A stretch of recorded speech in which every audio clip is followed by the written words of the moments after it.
அஸ்ஸலாமு அலைக்கும் வரஹ்மத்துல்லாஹி வபரகாத்துஹு. கண்ணியத்திற்குரிய எல்லாம் வல்ல அல்லாஹுவின் நல்லடியார்களே, அல்லாஹுடைய பேரருளால் அவன் நம் மீது கடமையாக்கி இருக்கின்ற ஜும்மாவுடைய வணக்கத்தை நிறைவேற்ற வேண்டும் என்பதற்காக வேண்டியும் அவனுடைய மார்க்கத்தை அதன் தூய்மையான வடிவத்திலே அறிந்து கொள்ள வேண்டும் என்ற பேராவலோடும் நாம் எல்லாம் இங்கே ஒன்று கூடியிருக்கின்றோம். அல்ஹம்துலில்லாஹ். இன்றைய தினம் அல்லாஹுவின் அன்பும் அடியார்களின் அலட்சியமும் என்ற ஒரு தலைப்பின் கீழ் சில முக்கிய செய்திகளை நாம் அறிந்து கொள்ள இருக்கிறோம். இந்த உலகத்திலே படைக்கப்பட்டிருக்கிற மனிதர்களாக இருக்கிற நம் தவறுகளையும் பாவங்களையும் தீமைகளையும் சுமக்கிற மனிதனாக இருக்கின்றோம். தவறுகளுக்கு அப்பாற்பட்டவர்களாக இந்த உலகத்திலே யாரும் இல்லை. நபிமார்கள் உட்பட எல்லோருமே தவறு செய்திருக்கிறார்கள் என்பதை திருமறை குர்ஆன் மூலமாகவும் நபிகள் நாயகம் ஸல்லல்லாஹு அலைஹி வஸல்லம் அவருடைய வாழ்க்கையின் வழியாகவும் ஏராளமான செய்திகளை நாம் அறிந்த வண்ணமாக இருக்கின்றோம். ஆனால் மனிதர்களாக இருக்கின்ற நாம் மறதி உடையவனாகவும் நன்றி கெட்டவனாகவும் இருக்கிறார்கள் என்று அல்லாஹ் திருக்குர்ஆனிலே சொல்லி காட்டுகிறான். நம்முடைய மறதியின் காரணமாக அல்லாஹ்வை மறந்து விடுகிறோம். அல்லாஹ்வுக்கு நன்றி செலுத்த வேண்டிய விதத்திலே நன்றி செலுத்தாமல் நன்றி கெட்டவர்களாக மாறிவிடுகிறோம். இப்படி இந்த உலகத்தில் இருக்கின்ற நமக்கிடையே உள்ள பலகீனங்களை ஹுலிகல் இன்சான லைஃபா, மனிதர்களை அல்லாஹ் பலகீனமாகவே படைத்திருக்கிறான். நாம் பலவீனங்களுக்கு அப்பாற்பட்டவர்கள் இல்லை, பலவீனங்களுக்கு உட்பட்டவர்களாக இருக்கின்றோம். அப்படி பலவீனங்களுக்கு உட்பட்டிருக்கிற நாம் நம்முடைய தவறின் பால், தப்பின் பால், தீமையின் பால் சில மணி நேரங்களில், சில நாட்களோ சில காலங்களிலோ விழுந்து விடுகிறோம் என்று சொன்னால் அதிலிருந்து நம்மை எவ்வாறெல்லாம் மீட்டெடுக்க வேண்டும் என்பதை அல்லாஹு ரப்புல் ஆலமீன் திருமறை குர்ஆன் வழியாகவும் நபிகள் நாயகம் ஸல்லல்லாஹு அலைஹி வஸல்லம் அவருடைய வாழ்க்கையின் வழியாகவும் சொல்லி காட்டுகிறான். ஏனென்றால் அல்லாஹு ரப்புல் ஆலமீன் ஒரு மிகப்பெரிய அன்பாளனாகவும் கருணையாளனாகவும் இருக்கிறான். அந்த வார்த்தை என்பது ரொம்ப ரொம்ப முக்கியமானது. உலகத்தில் உள்ள எல்லா மனிதர்களும் விரும்புவது அன்பு.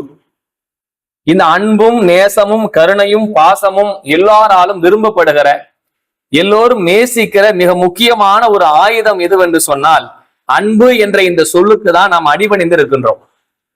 நம்ம எல்லாருமே அன்புக்கு கட்டுப்பட்டவர்கள். தாய் கூட நம்மிடத்துல அதிகாரம் செலுத்துவதை விட அன்பு செலுத்தினால் இன்னும் அதிகமாக கட்டுப்படுவோம். ஒரு ஊழியனாக இருக்கிற நம்முடைய முதலாளி நம்மிடத்திலே அன்பு செலுத்தினால் இன்னும் அதிகமாக வேலை செய்வோம். அவரு கொஞ்சம் மிரட்டல் தோனியில கொஞ்சம் கடுமையா இருந்தோம்னா 6 மணி நேரம் வேலை செய்யற இடத்துல 4 மணி நேரம் தான் வேலை செய்வோம். 2 மணி நேரம் ஓப்பி அடிப்போம். போடா, இந்த மனுஷன் பார்த்தாலும் சிறு கத்திக்கிட்டே கிடப்பாப்புல, இவருக்கு வேற வேலை இல்லை, திட்டிட்டு இருப்பாப்புல, 4 பேர் முடி அசிங்கப்படுத்துவாப்புல அப்படின்னு நம்ம மனசுலயே மனிதர்கள் கொஞ்சம் கடுமையாக நடந்தாங்கன்னா அவங்கள்ட்ட நேரில் பயந்த மாதிரி இருந்தாலும் கூட பின்னாடி நாம ஓப்பி அடிக்கலாமோ, அவரை ஏமாத்தலாம் என்ற எண்ணம் அறிந்தோ அறியாமலோ நம்முடைய உள்ளத்திலே ஷைத்தான் ஏற்படுத்தியே தீருவான். அப்படி மனிதர்கள் என்பவர்கள் அன்புக்கு கட்டுப்பட்ட மனிதர்களாகத்தான் நாம் எல்லோருமே இருக்கிறோம். மனைவியா இருந்தாலும், பிள்ளைகளாக இருந்தாலும், கணவனாக இருந்தாலும், தாயாக தந்தையாக, உலகத்தில் எந்த உறவுகளாக இருந்தாலும் அவங்க அன்பின் பால் நம்மை அழைத்தால், அடிபணைய வைத்தால், பேசினால், பழகினால் நாம் எதையும் விலை கொடுப்பதற்கு தயாராக விடுகிறோம். அப்படி மிகப்பெரிய அன்பிலும் ரொம்ப ரொம்ப ரொம்ப ரொம்ப உச்சத்துல இருக்கிறவன் யார் உலகத்திலே என்று சொன்னால் அல்லாஹு ரப்புல் ஆலமீன் மட்டுமே இருக்கிறதுல உச்சபட்சமான அன்பாளனாக இருக்கிறான். நீங்கள் திருமறை குர்ஆனுடைய முதல் சூரத்துல் ஃபாத்திஹா எல்லாரும் மீண்டும் மீண்டும் ஒவ்வொரு தொழுகையிலும் ஓதுகிற, பல நேரங்களில் நம் காதுகள் கேட்டுக்கொண்டே இருக்கிற வசனங்களில் மிக முக்கியமான ஒரு வரி என்ன? அல்ஹம்துலில்லாஹி ரப்பில் ஆலமீன் அர் ரஹ்மான் ரஹீம். என்ன வார்த்தை சொல்லுகிறோம்? அர் ரஹ்மான் ரஹீம், அனி அளவற்ற அருளாளனும் நிகரில்லா அன்புடையவனமாக இருக்கிறாய். எப்படிப்பட்ட வார்த்தை அல்லாஹ் பயன்படுத்துறான்? அவனுடைய அருளுக்கு உலகத்தில் அளவே கிடையாது. இவ்வளவு அளவால் இவன் அன்பு செலுத்துகிறான் என்று சொல்லவே முடியாது. இவ்வளவு அளவால் இவன் கருணை புரிகிறான் என்று சொல்லவே முடியாது. அப்படிப்பட்ட தன் மேல் தனக்கே உண்டாக்கி கொண்ட வார்த்தை என்ன? அர் ரஹ்மான் அர் ரஹீம். மிகப்பெரிய அருளாளனாகவும் கணக்கில்லா அருளாளனாகவும் கணக்கில்லா அன்பாளனாகவும் அல்லாஹ் இருக்கிறான் என்று திருமறை குர்ஆனிலே அல்லாஹ் ரப்புல் ஆலமீன் சொல்லுகிற வார்த்தை என்பது ஒட்டுமொத்த உலகத்திற்குமே சான்றாக இருக்கிறது. அல்லாஹ் அன்பிலே அளவில்லா அன்பாளன். ரஹீம்னு அப்படி ஒரு ரஹீம், அவனுக்கு நேரா உலகத்துல வேறு யாரும் இல்லை. இந்த செய்தியை சொல்லுகிற செய்தியை நபிகள் நாயகம் ஸல்லல்லாஹு அலைஹி வஸல்லம் அவர்கள், நீங்கள் முஸ்லிம்ல புகாரில எல்லா கிதாபுகளையும் இந்த செய்திகளை பார்க்கலாம். முஸ்லிம்ல 5314 இந்த செய்தி நீங்க எடுத்து பாருங்க. 5311 இந்த செய்திகள் எல்லாம் என்ன சொல்ல வருகிறது அப்படின்னு சொன்னா, அல்லாஹ் ரப்புல் ஆலமீன் அவனிடத்தில் உள்ள அன்பை 100 பாகங்களாக பிரிக்கிறான். அவன்கிட்ட மொத்தமா அன்பு வச்சிருப்பான்ல, அந்த அன்பை 100 பாகங்களாக, ஒவ்வொரு வால்யூமாக 100 பாகங்களா அல்லாஹ் பிரிக்கிறான். அதிலே 99 தன்னிடத்திலே வைத்துக் கொண்டு ஒரே ஒரு வால்யூமை மட்டும், ஒரே ஒரு பாகத்தை மட்டும் அல்லாஹ் பூமியில இறக்குகிறான். யாரிடத்துல இறக்குறான்? அந்த பூமியில மனிதர்களுக்கிடையே இறக்குகிறான். அதுதான் தாயினுடைய பாசத்தின் வெளிப்பாடு. அதையும் நபி ஸல்லல்லாஹு அலைஹி வஸல்லம் விளக்குறாங்க. அந்த ஒரே ஒரு பாகம் 99 தன்னிடத்துல வச்சுக்கிட்டான்ல, அதுல மீதி உள்ள ஒரே ஒரு பாகத்தை பூமியில இறக்குகிறான். அந்த ஒரே ஒரு பாகம் தான் தாய் தன் பிள்ளையின் மீது காட்டுகிற பாசம். உலகத்தில் இதற்கு நிகராக எந்த ஒரு பாசத்தையும் சொல்லவே முடியாது. எல்லாரும் பாசம் காட்டுவாங்க, கணவன் காட்டுவான், மனைவி காட்டுவான், பிள்ளை காட்டுவான், உறவு காட்டுவாங்க, ஃப்ரெண்ட்ஸ் காட்டுவாங்க, எல்லாருமே காட்டுவாங்க பாசங்களை. ஆனால் உச்சபட்சமான பாசம் அல்லாஹ்வை தவிர்த்து உலகத்தில் உள்ள மனிதர்களுக்கிடையே உள்ள பாசத்தின் வெளிப்பாடு தாய் தன் பிள்ளைகள் மீது காட்டுகிற பாசத்தை போன்று உலகத்துல வேறு எதுவுமே இல்லை. அதற்கு கீழ் நபி ஸல்லல்லாஹு அலைஹி வஸல்லம் சொல்றாங்க, அதில்தான் பறவைகளும் மிருகங்களும் தன் பிள்ளைகளிடத்திலே, தன்னிடத்தில் இருக்கக்கூடிய குட்டிகளிடத்திலே பாசத்தை வெளிப்படுத்துகிறது இல்ல, அதுவும் அதற்குள்ளே அடங்கும். உலகத்துல நீங்க யாருடைய பாசத்தையும் மிஞ்சுகிற ஒரு பாசம் என்றால் தாய் தான். அந்த தாய் பாசமே அல்லாஹ்விடத்துல உள்ள 99 பாகத்துல 100 பாகத்துல ஒரே ஒரு பாகம் தான் பூமிக்கு வந்திருக்கிறது. அந்த பூமியில உள்ள பாசத்திலே தாய் காட்டுற பாசம் தான் சிறப்பானதுன்னு சொல்றாங்கன்னா, ஒரு பங்கினுடைய பாசமே இவ்வளவு பெரிய பாசமாக இருக்கிறது. அல்லாஹ்விடத்துல உள்ளது எவ்வளவு பெரிய பாசம், மீதி உள்ள 99 மடங்கு அல்லாஹ்விடத்துல இருக்கின்றன. உலகத்துல தாய் மாதிரி காட்டுறாங்க, என்ன தப்பு செஞ்சாலும் தப்பு இல்ல, என் புள்ள செஞ்சிருக்க மாட்டான் அப்படின்னுவாங்க. அவன் 1 நம்பரா ஃப்ராடா இருப்பான் தெரியும். ஆனால் அந்த பாசத்தில் வெளிப்பாடு என்னன்னா, என் புள்ள செஞ்சிருக்க மாட்டான், என் புள்ள அப்படிப்பட்ட பிள்ளை இல்ல, என் புள்ள நல்ல புள்ள, என் புள்ள பாசமான புள்ள, ஒழுக்கமான புள்ள.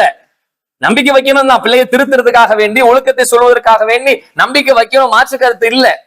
ஆனால் அந்த தாய் மாதிரி வயிற்றுல சுமந்து கஷ்டத்துக்கு மேல கஷ்டப்பட்டு அவனை பெற்றெடுத்து வளர்த்து சீராற்றி பாராற்றி பாசத்தை காட்டி ரத்தத்தை கொடுத்து பாலை கொடுத்து எல்லா வகையான வாழ்க்கையின் அனைத்தையும் தன் குடும்பத்தை, தன்னுடைய வாழ்நாளை தன் பிள்ளைகளுக்காக செலவு செய்கிறாளே, அவளுடைய பாசம் இந்த உலகத்துல எவ்வளவு பெருசு. ஆனாலும் கூட அப்படி பாசத்தை கொட்டி வளர்த்த பிள்ளைங்க ஒரு காலத்துக்கு பிறகு என்ன செய்யறாங்க? அதை மதிக்கிறாங்களா? அவங்களுக்கு அந்த அளவுக்கு பராமரிப்பா இருக்கிறாங்களா? கண்ணியத்தை செலுத்துறாங்களா? சிந்திச்சு பாருங்க. உலகத்துல கண் கூட பார்த்துக்கிட்டு இருக்கிற தாயை, அவளுக்கு நிகரா உலகத்துல பாசம் காட்டுற ஆள் இல்ல.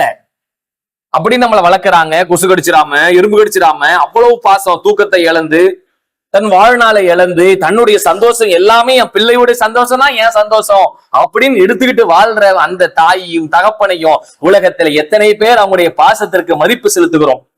வகாலா ரப்புக்க அல்லா தாபுது இல்லா ஈயாஹு. அல்லாஹ் திருக்குர்ஆனில் சொல்கிறான், அல்லாஹ்வை தவிர வணக்கத்துக்குரிய வேறு யாரும் இல்லை என்று முஹம்மதே அவர்களுக்கு நீங்கள் வலியுறுத்துங்கள்.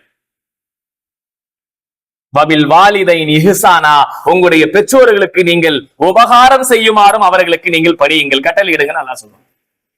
முதலில் அல்லாஹ்வை வணங்குவது சொல்கிறான். வகாலா ரப்புக்க அல்லா தாபுது இல்லா ஈயாஹு, நீங்கள் அல்லாஹ்வை தவிர வணக்கத்துக்குரிய வேறு யாரும் இல்லை என்பதை அவர்களுக்கு நீங்கள் வலியுறுத்துங்கள். அதை சொல்லிவிட்டு அடுத்த வரியிலே அல்லாஹ் சொல்கிறான், வபில் வாலிதைன் இஹ்சானா, தன்னுடைய பெற்றோர்களுக்கு அவர்கள் உபகாரம் செய்யுமாறும் அவர்களுக்கு பணிவிடை செய்யுமாறும் அவர்களை பராமரிக்குமாறும் நபியை நீ அவர்களுக்கு கட்டளையிடுகிறார். அல்லாஹ் வணக்கத்துக்கு பிறகு உலகத்திலே மிகப்பெரிய மரியாதைக்குரிய, கண்ணியத்துக்குரிய, பாசத்துக்குரியவர்கள் யார் என்றால் பெற்றோர்கள் தான். அந்த பெற்றோர்களுடைய வாழ்க்கையில் நாம் எத்தனை பேர் அன்பை பெறுகிறோம், நன்மையை பெறுகிறோம், துவாவை பெறுகிறோம். எத்தனை பேர் அவங்கள்ட்ட மதிக்காம அலட்சியப்படுத்துறோம். கண் கூட நமக்காக உழைக்கிறாங்க, நம்ம கண்ணு மூடி பார்க்கிறோம். அதை கண்ணுக்கு அப்பால் இருந்த அல்லாஹுடைய உதவி அறியாத புறத்திலிருந்து நமக்கு உதவி செய்து கொண்டிருக்கிறான். அதை நம்ம பார்க்கல. ஆனால் கண்கூடாக பார்க்கிற தாயையும் தந்தையும் கூட நாம் அலட்சியப்படுத்துகிறோம் என்றால் அறியாத புறத்திலிருந்து இறைவனுடைய உதவி நமக்கு வந்து கொண்டிருக்கிறது என்பதை நாம் எப்படி உணர்வோம்? அந்த கருணையாளர் நம்மை பராமரித்துக் கொண்டிருக்கிறான், நம்மை பார்த்து கொண்டிருக்கிறான், நம்மை வழிநடத்திக் கொண்டிருக்கிறான். இந்த உலகத்திலே அவன் ஏராளமான அருள்களை நமக்கு வழங்கி கொண்டே இருக்கிறான். யாரெல்லாம் அந்த அருளுக்கு நன்றி செலுத்துகிறார்களோ அவர்களை அல்லாஹ் உயர்த்துகிறான், மன்னிக்கிறான், கிருபை செய்கிறான்.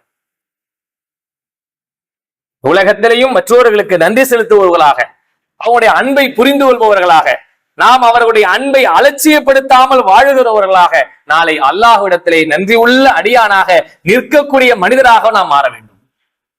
அன்பு என்பது அல்லாஹுவால் அருளப்பட்டது. அது மனிதனுடைய உள்ளங்களில் அவன் விதைத்திருக்கிறான். திருமறை குரான் எந்த அளவுக்கு சொல்லுகிறது என்றால், திருக்குரான்ல திருமண வாழ்க்கையை பற்றி அல்லாஹ் சொல்லும் பொழுது கூட எப்படி சொல்றான் தெரியுங்களா?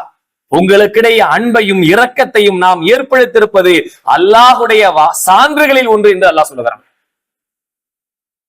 அன்பையும் இரக்கத்தையும், கணவனுக்கும் மனைவிக்கிடையே அன்பையும் இரக்கத்தை நாம் ஏற்படுத்தியிருக்கோம் இல்ல, அது கூட அல்லாஹுவின் சான்றுகளில் ஒன்று. ஆயாத்தியத்த கௌமி, அந்த வார்த்தையை அவன் சொல்றாங்க, நான் அந்த வசனத்தினுடைய சான்றாக நான் அதை இறக்கி இருக்கிறேன். இறை வசனம் தான், இறைவனுடைய அத்தாட்சி தான் என்பதை உணர்வதற்காக வேண்டி நான் அதை இறக்கி இருக்கிறேன் என்று அல்லாஹ் சொல்கிறான். அப்படிப்பட்ட அன்பையும் பாசத்தையும் நாம் புரிந்து கொள்கிற நல்ல மனிதர்களாக இருக்க வேண்டும். அல்லாவை வணங்குறோம் அப்படின்னு ஒதுங்கி அப்படியும் போயிட முடியாது. பெற்றோர்களை மட்டுமே பராமரிக்கிறேன் அப்படின்னு வந்துட முடியாது. இரண்டையும் இரண்டு தளத்திலே இருபுறத்தையும் சரியாக அல்லாஹையும் வணங்கியவனாக, அவனுக்கும் பணிந்தவனாக, பெற்றோரையும் பணிந்தவனாக, அவர்களிடையும் அன்பையும் பாசத்தையும் நாம் புரிந்து அவர்களையும் அலட்சியப்படுத்தாமல் இந்த உலகத்திலே வாழ வேண்டும். பெற்றோருடைய துவா நமக்கு கிடைக்கவில்லை என்றால் இந்த உலகத்திலும் சரி மறுமையிலும் சரி நல்ல மனிதர்களாக நாம் வாழ்ந்துவிட முடியாது. நபிகள் நாயகம் ஸல்லல்லாஹு அலைஹி வஸல்லம் அதனாலதானே சொன்னாங்க, அல்லாஹ் பெரும் பாவங்களை பட்டியலிடுகிற நேரங்களில இறைவனுக்கு இணை கற்பித்தலை சொன்னார்கள், கொலை செய்வதை சொன்னார்கள், வட்டி வாங்குவதை சொன்னார்கள், விபச்சாரம் செய்வதை சொன்னார்கள்,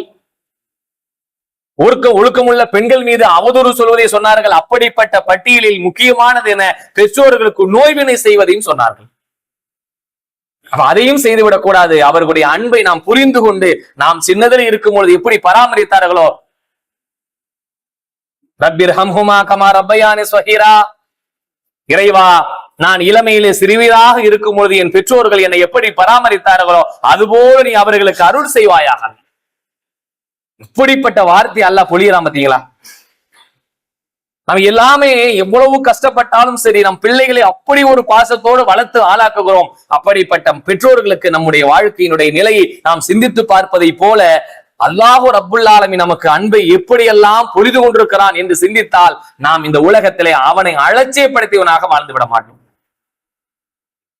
நம்ம எத்தனையோ பேர் நம்ம எவ்வளவு கஷ்டங்கள், நெருக்கடி, துன்பங்கள், துயரங்களை உலகத்துல சந்திச்சுக்கிட்டு இருக்கிறோம். அப்படிப்பட்ட நேரங்கள்ல அல்லாஹ் நமக்கு அன்பை பொழிந்து நம்முடைய பாவங்களை மன்னித்து அந்த சிரமத்திலிருந்து நம்மளை மீட்டு வெளியே கொண்டு வருகிறான். கொரோனால எத்தனையோ பேர் பாதிச்சாங்க, எத்தனையோ பேர் மரணிச்சாங்க, எவ்வளவு சோதனைகள் உலகத்துல குடும்பத்துல ஏற்பட்டுச்சு. அப்படிப்பட்ட நேரங்களை நம்மெல்லாம் எவ்வளவு நெருக்கடியில போய் உயிர் போகிற தருவாயில் இருந்தெல்லாம் மீட்டு வெளியே வந்திருப்போம். நாம் வந்திருப்போம், நம்முடைய உறவினர் வந்திருப்பாங்க, குடும்பத்தார் வந்திருப்பாங்க. இப்படி எல்லாம் அல்லாஹ் நமக்கு உதவி செய்திருக்கிறானே என்று அல்லாஹ்வுக்கு நன்றி சொல்ல வேண்டும் என்ற எண்ணத்திலே வாழுகிறோமா? இல்லை அல்லாஹ்வை மறந்தவனாக இந்த உலகத்திலே அலட்சியமாக வாழ்கிறோமா? இறைவன் பொருளாதாரத்தை தந்திருக்கிறான், நல்ல மனைவியை தந்திருக்கிறான், பிள்ளைகளை தந்திருக்கிறான், வீட்டை தந்திருக்கிறான், எல்லா வகையான வசதி வாய்ப்புகளும் ஏற்படுத்தியிருக்கிறான். ஆனால் நான் அவனுக்கு நன்றி உள்ள அடியானாக வாழுகிறேனா? ஐநேர தொழுகை அவனுக்கு செலுத்துபவனாக, நன்றி பாராட்டுபவனாக, அவனுக்கு சுக்குர் சொல்லுகிறவனாக நான் வாழுகிறேனா? ஒவ்வொருவரும் உள்ளத்திலே கை வைத்து சிந்தித்து பார்க்கும். உலகத்துல எவ்வளவு வேலைகள் இருக்கலாம், எவ்வளவு பிரச்சனைகள் இருக்கலாம், எவ்வளவு நெருக்கடி இருக்கலாம். ஆனால் அத்தனை பிரச்சனைகளுக்கும் தீர்வு சொல்லுகிற ஒரே ஒரு இடம் அல்லாஹ் இடத்துல மட்டும்தான். அல்லாஹ் நீங்கள் அறிந்து கொள்ளுங்கள், அல்லாஹுவின் நினைவு மட்டும்தான் உங்களுடைய உள்ளங்களை அமைதி பெற செய்யும் என்று அல்லாஹ் சொல்லுகிறான். இறை நினைவு மட்டும்தான் உங்களுடைய உள்ளங்களை அமைதியாகவும் சாந்தமாகவும் நிம்மதியாகவும் வைத்திருக்கும். எங்க? அல்லாஹ்வின் நினைவின் பால் வாருங்கள். நம்முடைய உள்ளம் அப்படி அல்லாஹ்வுடைய நினைவின் பக்கம் வருகிறதா? அல்லாஹ்வுக்கு அப்படி நன்றி பாராட்டக்கூடியவனா இருக்கிறேன். மேலும் மேலும் கருணையை புரிந்து கொள்வதற்கு அவன் தயாரா இருக்கிறான். எத்தனையோ பாவத்தை நம்ம செய்யறோம். தொழாம அலட்சியப்படுத்துகிறோம், நமக்கு செய்த உதவிகளுக்கு நன்றி சொல்லாம இருக்கிறோம், திக்ர் சொல்லாம இருக்கிறோம், பாவமன்னிப்பு தேடாம இருக்கிறோம், ஒவ்வொரு நாளும் திருந்தணும் நினைக்கிறோம். ஆனால் இங்கிருந்து போன பிறகு 5 நேர தொழுகையில் இங்க ஆளை காணோம். ஜும்மாவுடைய நாளுகளுக்காக வேண்டி நாம் நேரம் ஒதுக்கி வருகிறோமே, அதுலயும் கூட அதனுடைய நன்மையும் சிறப்புகளும் ஏராளமான உரை நாம் கேட்டுக்கொண்டே இருக்கணும் கூட. ஆனாலும் சைத்தான் நமக்கு அது ஒரு அலட்சியத்தை போடுறோம். சரி கடைசியா போய்க்கிறோமே, தொழுகளை கடந்தா ஜும்மா நன்மை கிடைச்சிரும்ல என்று சைத்தான் போடுகிறேன். இது அதுல உள்ள நன்மையை நீங்க சிந்திச்சு பாருங்க. எப்படி எல்லாம் அல்லாஹ் சொல்ல கருணை புரிகிறான். நம்முடைய பாவத்தை மன்னிப்பதற்காக வேண்டி ஜும்மாவுடைய நாளிலே நமக்கு கருணை புரிகிறான், அன்பை செலுத்துகிறேன். மனுஷன் தப்பு செய்யறவன் பாவத்தை எல்லாம் மன்னிக்கணும். ஜும்மாவுடைய நாளில் யார் சீக்கிரமாக புறப்பட்டு அன்று கடமையான குளிப்பை நிறைவேற்றி இருப்பதில் சிறந்த ஆடையை போட்டு நறுமணத்தை பூசி வாங்க சொல்வதற்கு முன்பாக இமாம் மெம்பரில் ஏறுவதற்கு முன்பாக யார் பள்ளிவாசலில் நுழைகிறார்களோ அப்படிப்பட்ட மனிதர்களை அல்லாஹ் ரப்புல் ஆலமீன் வானவர்களை நிப்பாட்டி வருபவர்களுக்கெல்லாம் தரஜாவா நன்மை தந்துகிட்டே இருக்கான். முன்னேறத்துல வருபவர்களுக்கு ஒட்டகத்தை குர்பானி கொடுத்த நன்மை, அடுத்த சாராருக்கு மாட்டை குர்பானி கொடுத்த நன்மை, அடுத்த சாராருக்கு ஆட்டை குர்பானி கொடுத்த நன்மை, அடுத்த சாராரு கோழியை குர்பானி கொடுத்த நன்மை, அடுத்த சாராருக்கு முட்டையை குர்பானி கொடுத்த நன்மை, அப்படின்னு அப்படியே கொடுத்துக்கிட்டே வருவோம். இமாம் மெம்பர்ல ஏறி உட்கார்ந்துட்டா புத்தகத்தை மடிச்சிட்டு அவங்களும் உரை கேட்பதற்காக இங்கேயும் மாணவர்கள் உட்கார்ந்து இருக்கிறாங்க. நீங்க நல்லா சிந்திச்சு பாருங்க. ஒரு ஒட்டகத்தை இங்கனக்குள்ள ஒரு 100 ஒட்டகத்தை வாங்கி இங்க உள்ள முத்தவழி கட்டி போட்டாப்ல, ஜும்மாவுக்கு ஃபர்ஸ்ட் வரவங்க எல்லாம் ஒட்டகம் கொடுக்க போறோம் அப்படின்னு சொன்னா நம்ம இப்படி லாஸ்ட்ல வருவோமா? யாராவது லேட்டா வருவோமா? வர்றவங்களுக்கு முதல்ல வரவங்க ஒட்டகம் அப்படின்னு கண் கூட அந்த ஒட்டகத்தை பார்த்து என்ன செய்வோம்னா ஃபஜ்ர் தொழுது இங்கேதான் உட்காந்துருப்போம். நான் தான் ஃபர்ஸ்ட் இருப்பேன் அப்படின்னு ஃபஜ்ர் தொழுது இங்கேதான் உட்காந்துருப்போம். ஏன் போயிட்டு கூட போக மாட்டோம். அந்த அளவுக்கு கண் கூட ஒட்டகத்தை பார்க்கறோம்ல. அப்படி ஒட்டகத்தை பார்க்கக்கூடிய மனிதராக நான் இருந்தால் நான் லேட்டா வருவேனா? ஆட்டை பார்க்கறவனா இருந்தா, கோழியை பார்க்கறவனா இருந்தா, எல்லாரும் என்னை உட்பட சொல்கிறேன், அப்படி கண்கூடாக பார்த்து தருகிற ஒன்னாக இருந்தால் நாம் லேட்டா வரவே மாட்டோமே, முன்னாடி வந்து நிற்போமே. அதை நாம் மறந்து விடுகிறோம். அல்லாஹ் எதற்காக இதெல்லாம் செய்யறான் தெரியுங்களா? நம்முடைய பாவத்தை மன்னிப்பு அன்புடைய பெரிய வெளிப்பாடு என்ன? யார் ஒரு ஜும்மா தொழுகை சரியாக தொழுது விடுகிறார்களோ, அல்லாஹ் அங்கீகரிக்கிற வகையில் அவர்கள் நிறைவேற்றி விடுகிறார்களோ, நபிகள் நாயகம் ஸல்லல்லாஹு அலைஹி வஸல்லம் சொன்னார்கள், அடுத்து ஜும்மா உள்ள வரை உள்ள சிறு பாவங்கள் அனைத்தும் மன்னிக்கப்படுகின்றன. இந்த ஜும்மாவுக்கு வரீங்க, முன்னேறத்துல வந்து உட்காடுறீங்க, முறையை கேட்கறீங்க, அல்லாஹ் சொன்னதை போல நடக்கிறீங்க, எந்த வகையான பாவத்தில் ஈடுபடாம இருக்கிறீங்க, நம்முடைய ஜும்மா ஏற்றுக்கொள்ளப்பட்டு விட்டால் அடுத்த ஜும்மா வரை உள்ள எல்லா சிறுபாவங்களையும் அல்லாஹ் மன்னித்து நம் மீது கருணை புரிகிறான். ஆனால் நாம் அலட்சியமாக இருக்கிறோம். அதனுடைய முன்னேறத்துல இவ்வளவு நன்மைகள் இருக்கு. ஆடு வாங்குறதுக்கு ஒட்டகம் வாங்குறதுக்கு எவ்வளவு கஷ்டப்படுறோம். ஒரு ஒட்டகம் வாங்கினா 1 லட்சம் ரூபாய், 2 லட்சம் ரூபாய், 3 லட்சம் ரூபாய், சைஸுக்கு தகுந்த மாதிரி, வகைக்கு தகுந்த மாதிரி. இன்னைக்கு நமக்கு எல்லாம் அது பழக்கம் இல்லாதனால இல்ல. ஆட்டோ வாங்கினா 15,000, 20,000, 30,000 ஆகுதா இல்லையா? அவ்வளவு காசை கொடுத்து வாங்க அவ்வளவு சிரமப்படுறோம். ஆனா அது அல்லாஹ் நன்மையை தருகிறான். அதை குர்பானி கொடுத்த நன்மை உனக்கு தரமா? நீ கொடுக்கவே தேவையில்லை. நீ பொருளை வாங்கி அறுக்கலாம் தேவையில்லை. உள்ளவா சீக்கிரவா.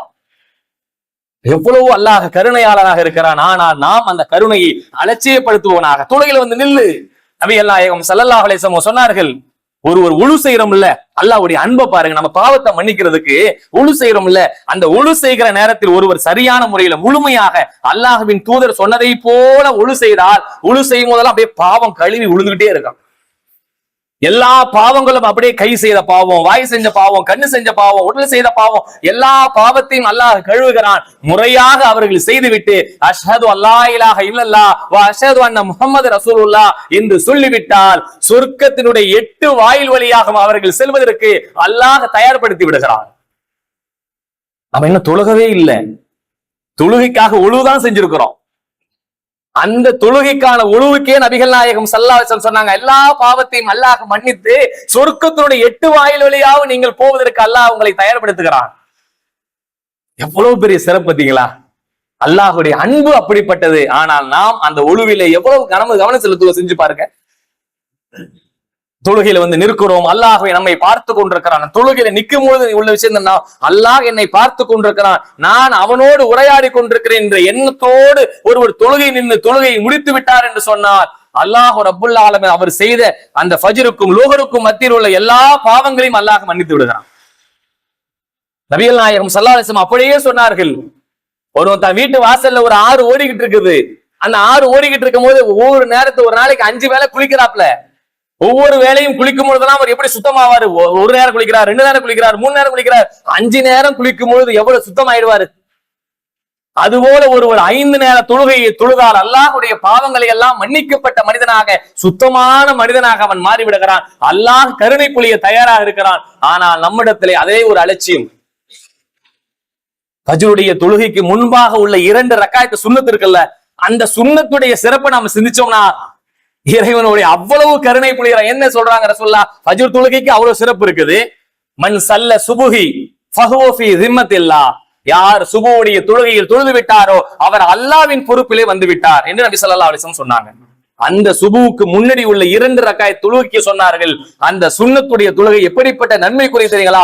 வானங்கள் உள்ளது, வானங்களும் பூமியிலும் அதற்கு இடைப்பட்டவற்றுக்கு உள்ள எல்லாத்தை விட சிறப்பான நன்மை. வானமும் இன்னும் ஒரு வானத்தை நம்ம தொடல.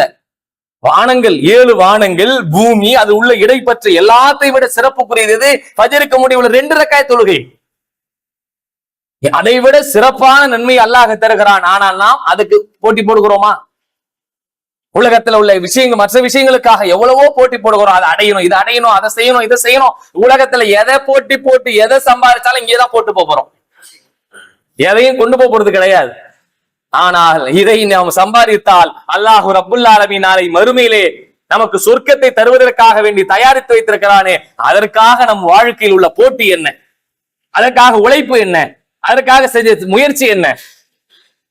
ஆனா இதெல்லாம் நம்ம கேட்காம இருக்கிறோம். எல்லாமே கேட்டிருக்கிறோம், எல்லாமே தெரிஞ்சிருக்கிறோம். ஆனால் இன்னும் இறைவன் மீது உள்ள கருணையின் மீது நமக்கு நம்பிக்கை வராம இருக்கிறது. நம்மை பாவங்களை மன்னிப்பதற்கு இறைவன் எல்லா வகையிலும் தயாரித்திருக்கிறான். இன்னைக்கு உள்ள காலகட்டத்துல இதன்பால் நாம் திரும்பவில்லை என்று சொன்னால் நம்மை வழிகெடுப்பதற்கு ஷைத்தான் ஏராளமான சதி விலைகளை பின்னிக்கொண்டே இருக்கிறான். இன்னைக்கு ஒரு மனுஷன் வழிகடுறது என்பது ரொம்ப லேசானது. அன்னைக்கெல்லாம் பாவம் செய்யறதுக்கு ரொம்ப தூரம் போவோம். எனக்கு அப்படி இல்லை, நம்மளை தேடியே வந்துரு கையில. வேற எங்கேயும் போவானா, உட்கார்ந்த இடத்துல ஒட்டுமொத்த சைத்தான் அதுலதான் இருக்கு. நிறைய நன்மைகள் இருக்கு.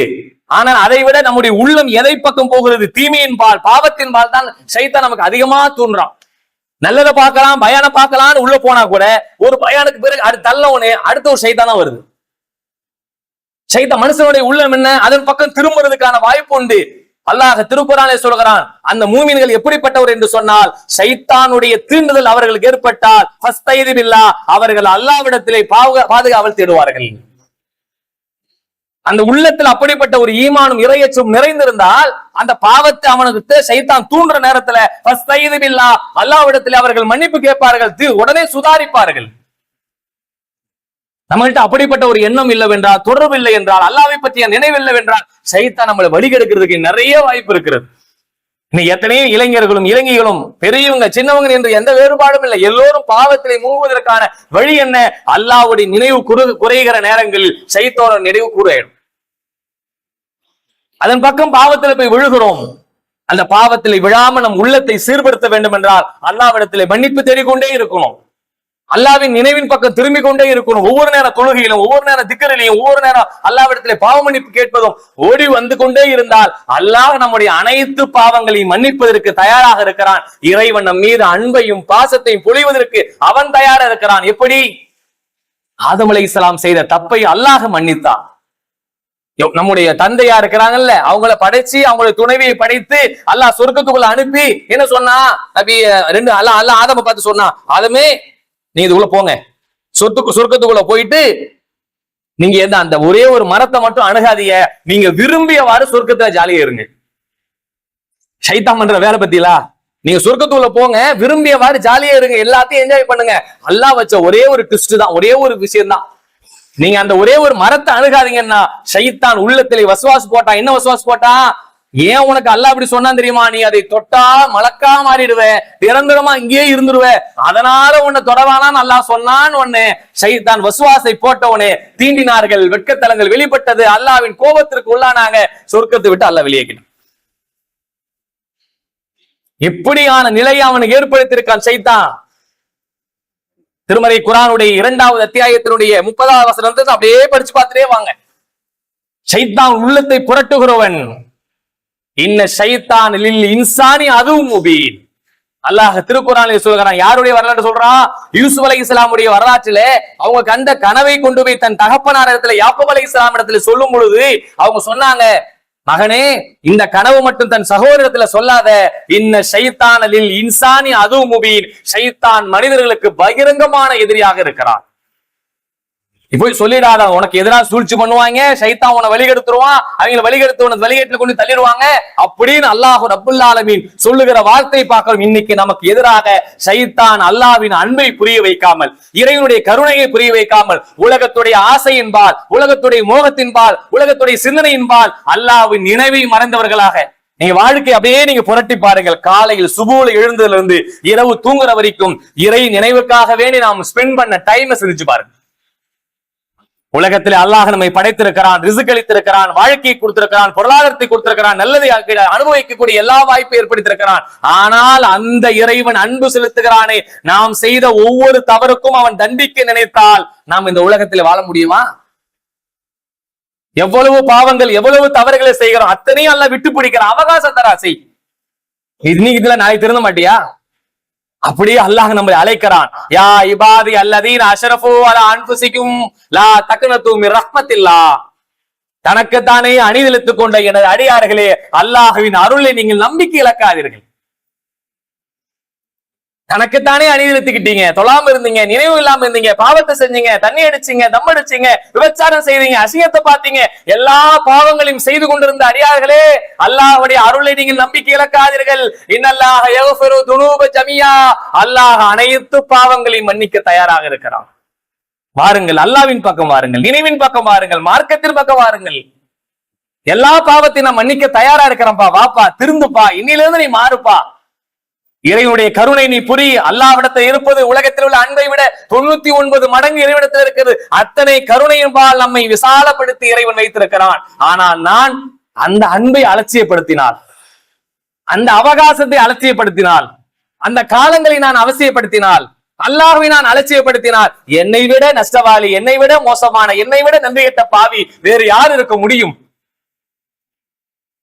இத்தனை ஆண்டு காலத்திலே 60 ஆண்டு, 50 ஆண்டு, 40 ஆண்டு, 70 ஆண்டு என்று பெரிய அவகாசத்தை இறைவனுக்கு தந்திருக்கிறான். அந்த காலங்கள் நான் செய்த எல்லா பாவத்தையும் அல்லாஹ்விடத்தை முன்னிறுத்தி பாவ மன்னிப்பு தேடினால் அல்லாஹ் நம்மை மன்னிப்பதற்கும் அவனுடைய அருளின்பால் நம்மளை அணைத்துக் கொள்வதற்கும் அவன் தயாராக இருக்கிறான். நாம் தயாரா? இதைத்தான் அல்லாஹ் கேட்கிறான். என்ன தனக்குத்தானே அணிதல் கொள்ளும் அடியார்களே, வாங்க, உனக்கு நான் எல்லா வகையான வாய்ப்பை ஏற்படுத்தி வைத்திருக்கிறேன், எல்லா பாவத்தை நான் மன்னிக்கிறேன்.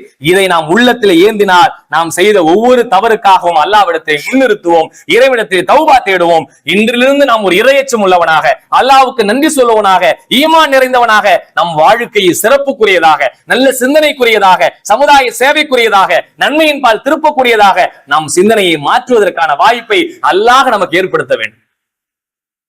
நம் வாழுகிற வாழ்க்கை என்பது ஒரு அர்த்தமானதாக, இந்த சமுதாயத்தை நான் மறைத்த பிறகு எனக்காக பிறர் துஆ செய்கிற வாழ்க்கையாக, எப்படிப்பட்ட மனிதன் வாழ்ந்தாருப்பா, உலகத்துல வாழும் பொழுது அல்லாஹ்வின் மார்க்கத்துக்காக, பிறருடைய தேவைக்காக நல்ல காரியங்களை செய்துவிட்டு போனாரப்பா, அல்லாஹ் இவருடைய பாவத்தை நீ மன்னித்து விட அல்லாஹ் என்று எனக்காக பிறர் துஆ செய்கிற வாழ்க்கை இந்த உலகத்திலே வாழ வேண்டுமே தவிர, எனக்காக பிறர் பதுவா செய்கிற வாழ்க்கை இறைவா எனக்கு தந்து விடாதே. மனிதர்களை மிகவும் மோசமானவர் யார் தெரியுமா? மக்களிடத்தில் சர்ச்சை செய்து கொண்டிருப்பவர். இந்த மனுஷன் வாழ்ந்தா வாழறதை விட செத்தா போதுண்டா என்று நினைக்கக்கூடிய மனிதர்கள். அந்த மாதிரியான வாழ்க்கை இல்லாமல் இறைவன் அன்பின் பால், இறைவன் கருவினின் பால் திரும்புகிற நல்ல மனிதராக நாம் ஆக வேண்டும். அல்லாஹ் ரப்புல் ஆலமீன் எல்லா பாவங்களையும், ஆதம் அலைஹிஸ்ஸலாம் செய்த பாவத்தை மன்னித்ததை திருமறை குர்ஆனில் சொல்கிறான். ரப்பனா லலம்னா அன்ஃபுஸனா வ இல்லம் தக்ஃபிர் லனா வ தர்ஹம்னா வ லகனுன்னா மினல் ஹாஷிரீன். இறைவா, எனக்கு நானே அணிதிழுத்துக் கொண்டே, அநியாயம் செய்து கொண்டே, என்னை நீ மன்னிக்காவிட்டால் நான் நஷ்டமடைந்த மனிதர்களை ஒருவனாக ஆகிவிடுவான்லா என்று ஆதம் அலைஹிஸ்ஸலாம் பிரார்த்தித்ததை, அல்லாஹ்வின் புறத்திலிருந்து கற்றுக்கொண்டு மன்னிப்பை பெற்றதை திருமறை குர்ஆனில் அல்லாஹ் சொல்கிறான். யூனுஸ் அலைஹிஸ்ஸலாம் செய்த பாவத்திற்காக, அவர் கோபப்பட்டதற்காக மீன் வயிற்றிலிருந்து அவர் துஆ செய்தது, லா இலாஹ இல்லா அன்த சுப்ஹானக இன்னி குன்து மினல் ஸாலிமீன். வணக்கத்துக்குரிய உன்னை தவிர வேற யாருமே இல்ல அல்லாஹ், நீ தூய்மையான அல்லாஹ், எனக்கு நானே அநியாயம் செய்துட்டு அல்லாஹ் இந்த அல்லாஹ்விடத்திலே கையேந்தினாரே, அப்படிப்பட்ட துஆவை அல்லாஹ் நினைவுபடுத்துகிறான். இதெல்லாம் எதை நமக்கு உணர்த்துகிறது? அல்லாஹ்வின் கருணையின் வெளிப்பாடு. நபிமார்களா இருந்தாலும் மனிதர்கள் தவறு செய்வார்கள், அவர்கள் அல்லாஹ் மன்னிக்கிறான். இறைவன் நம்ம மன்னிக்க மாட்டானா? இதை சிந்திச்சு பாருங்கள். ஆண்களும் பெண்களும் பெரியவர்களும் சிறியவர்களும் எல்லோரும் நாம் பாவத்தில் இருந்து விடுபட்டு இறைவனிடத்தில் மன்றாடுகிறவர்களாக. ஏனென்றால் அல்லாஹ் சொல்கிற மிக முக்கியமான ஒரு வார்த்தை, வத்தகு யௌமன் துர்ஜஊன ஃபீஹி இலல்லாஹ். அல்லாஹ் அந்த நாளை நீங்கள் அஞ்சிக் கொள்ளுங்கள். ஏனென்றால் நீங்கள் எல்லோரும் என்னிடத்தில் திரும்பி வரப்படுகிறீர்கள். இந்த உலகத்தை என்ன ஆட்டம் ஓடலாம், என்ன அநியாயம் பண்ணலாம், என்ன தப்பு செய்யலாம், என்ன காசை வச்சிருக்கலாம், பதவி வச்சிருக்கலாம், அந்தஸ்தை வைத்திருக்கலாம், எதை வைத்துக் கொண்டிருந்தாலும் சரி, நாளை அல்லாஹ்விடத்தை நாம் நிப்பாட்ட போகிறோம் என்பதை சிந்தித்தோம் என்று சொன்னால் இந்த பாவங்களிலிருந்தும் தீமைகளிலிருந்து விடுபட்டு இறைவனின் நினைவின்பால் வாழ்த்து மறைக்கிற சிறந்த முஸ்லிமாக மூமினாக அல்லாஹ் ரப்புல் ஆலமீன் நம் அனைவரையும் ஆக்க வேண்டும். அல்லாஹ்வின் அன்புன்பால் திரும்புகிற அலட்சியம் இல்லாத முஸ்லிம்களாக வாழுகிற நன்மக்களாக அல்லாஹ் நம் அனைவரையும் ஆக்கி அல்புரிவானாக. வாஹிரு தாவானா அல்ஹம்துலில்லாஹி ரப்பில் ஆலமீன்.